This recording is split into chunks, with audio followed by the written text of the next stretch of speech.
I think they were done like by the Canadian improv group.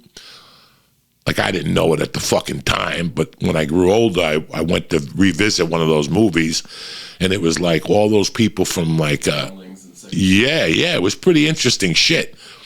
But the scene I remember the most is they're in a courtroom, and the guy takes out a fucking dildo and puts it on his head, and he's the attorney or something. He starts telling the guy, "We are from another planet. We will not harm you," with a dick on his head. Me and my little fucking idiot buddies lost it, giggling like little fags.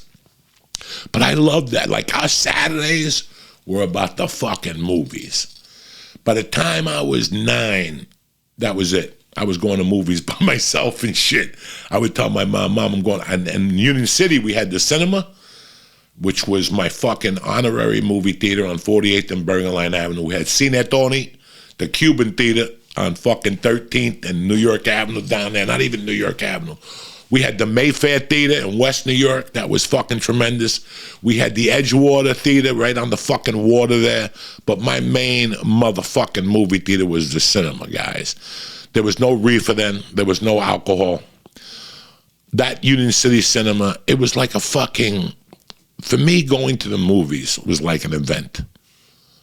I mean, I made it into a fucking event for years. And I'm going to prove it to you, motherfuckers. I still remember going to see The Longest Yard original. Rocky. Fucking The Exorcist. We all would go up there on Saturdays, like 10 fucking kids.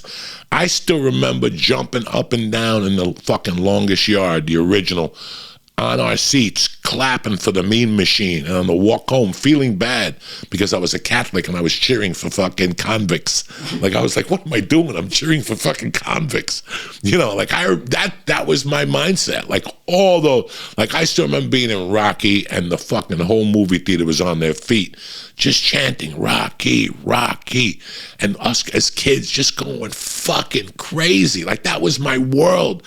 When I watch those Bruce Lee movies at night here, down here sometimes, I cry. Like, when I watch Chinese Connection, I cry. It's painful to watch because I remember like how much fun we had before and after that movie. Anytime we went to the Union City Cinema, we always caught the first, like the first showing, like right after fucking school. Like when a movie came out on a Friday, we'd be there like Friday or Saturday morning. But then for the second and third review, I would go late night with my buddies. Like, I would tell my mom, I'm going to the 10:30 fucking movie at the cinema. I was a kid.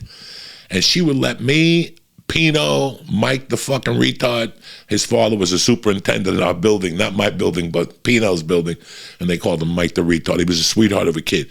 We'd fucking go up, we'd walk up Bergen Line Avenue, get like fucking ice cream and shit, go to the movie theater, get popcorn, cause fucking havoc in there. Then on the way home, we loved it because Ponte Corvo Deli on 32nd and Bergen Line would leave all their fruit boxes out. And me, retarded Mike, and Pino would beat the fuck out of those boxes. I know, Joey, why would you beat up a box? Because you're 11 and you're a fucking idiot. That's why.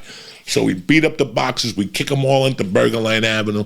And that was the end of that. Then my mom died. And I was more of a movie buff than ever because I would just disappear into movie theaters.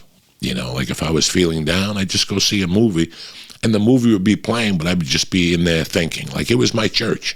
For a long time, a movie theater was my fucking church. And once I started getting high, like 16 and 17, by the time I was 21, I was going to the movies by myself.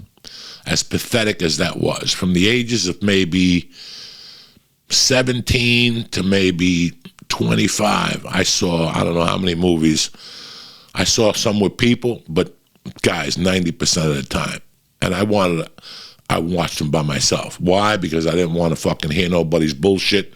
I didn't want to hear nobody's bullshit about being tired or being cold or, when people move around, it bothers the fuck out of me. Even when I did coke, like if I was doing coke with Mike and there'd be girls here walking around, I'd tell them, sit the fuck down. Enough with the walking around. You're just allowed to get up to pee. That's it. No more walking around. What's all this fucking walking? So it distracts the fuck out of me, right, when I'm watching a movie and shit. So I just found this thing to go to the movies by myself. And I had a whole fucking When I lived in Cliffside Park with George in 84, 85, 83, I would just, my whole thing, I would go to the fucking Chinese restaurant, the 11 o'clock seating. Like, I'd be there because I wanted to go to the 11:30 movie. You follow me? So I didn't want to fuck around. So I would fucking go to 11 o'clock Chinese food. I get the same thing every time. Szechuan beef, steamed rice, and an egg roll. That's my pre-movie fucking ritual. That's how it works. Now, you smoke a joint on the way to the Chinese restaurant, and after you eat Chinese food, it's a fucking definite. There's the after dinner joint. You understand me? The aperitif.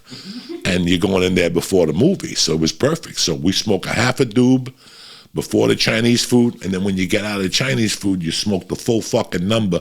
And by the time you walk in the movie theater, you're fucking lights out. You understand me? And I did that for years by myself. I could tell you on three hands how many fucking movies I went to myself, from American Gigolo to Rambo Part 2 to fucking Desperately Seeking Susan. All those movies, I found my fucking, like, my utopia, going to a movie by myself and just putting the feet up. Now, it was a different schedule if I went to Harlem. Now, if I went to a movie in Jersey, I would get Chinese food. But if I went to a movie in Harlem, we'd stop at the Cuban joint. You understand me? So I'd take the bus over to 178. I'd go to that Enchanted Lily in Cliffside, and I'd take the fucking bus, or I'd walk over to George Washington Bridge, get to 178th Street, walk to Amsterdam, get a fucking dime bag, roll it, and smoke a joint on the way. I would go to 176th Street on the corner there, and I'd get Cuban fucking lunch, boliche, white rice, fried bananas, black beans, Coco Rico. I'd do the whole fucking thing. That's a Puerto Rican soda, Coco Rico. And then I'd walk to 181st Street.